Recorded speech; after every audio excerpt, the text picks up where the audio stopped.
Guys, तो आप लोग कैसे हैं। Welcome back to my video and welcome back to my YouTube channel. तो आज आप लोग कैसे, आज हम लोग आए थे लेदर बॉल से प्रैक्टिस करने, पर इतने समय बाद हम लोग आ रहे हैं तो अपनी पिच की हालत बहुत ख़राब हो चुकी है। मैं आपको दिखाता हूँ।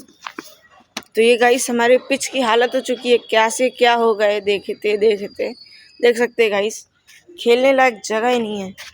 तो गाइस अब हम लोग जा रहे हैं इस पिच को रिपेयर करने।